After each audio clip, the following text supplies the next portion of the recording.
How many times has God called you to something in the kingdom and it just never worked out? And you're like, man, I'm defeated. You may be like Moses, like, God, you called me to this.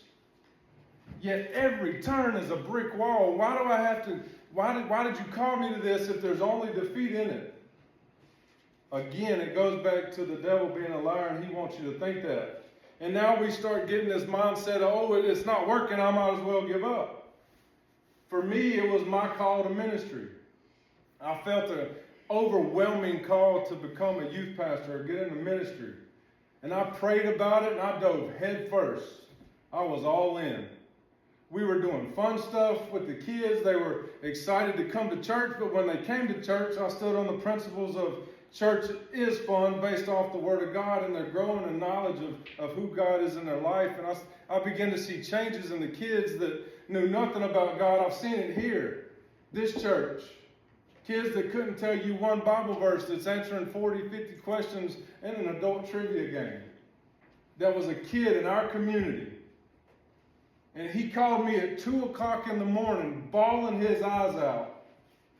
He said, Brother Danny, I'm running. I want God so much. I want the love of Jesus so much, but I'm a devil worshiper. I have actively pushed God away, and I've chose the devil. There's no coming back from that. I said, that's what the devil wants you to think, but there is coming back from that. You're having conviction. You're having change in your heart, and God has called you to be so much better. Stop listening to that. And I saw people's lives change, and I saw soul after soul come to know God and their name written in the Lamb's Book of Life. And God called me to a full-time youth pastor ministry role.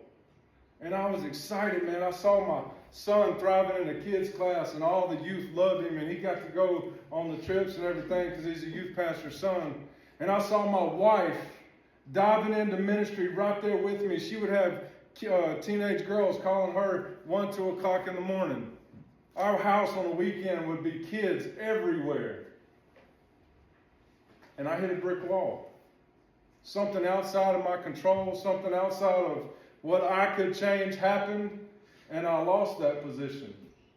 And I'm like Moses, God, you called me to this. Why the defeat? Why do I have to experience this? We was at the peak of my ministry. You called me to this, and I just knew I was standing firm in your word. But I couldn't see the future like my father could. I didn't see me standing behind this pulpit.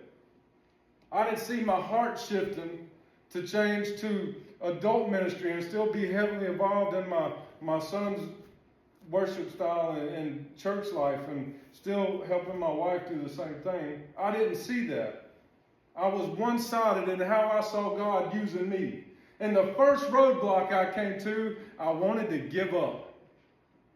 So when God called me back around to ministry, I ran from it. God, this looks familiar. I'm right back into your calling. When's the next roadblock coming up? And if I concentrate on the roadblocks, and all I do throughout my whole life is look around the next corner and say, when's this going to happen? When's that going to happen? I'm not going to be an effective leader for this church. Now I'm from a stance of God, if we hit roadblocks, if we hit bumps in the road, help me through it. I don't have to see the end line. I don't have to see the finished goal of what you've called me to be. But I want you to help me, God, and I want to get through this. I don't want my faith shaken because I'm going through something that I can't control. The devil wants you to think you're stuck. So now, if it's not working, we just give up.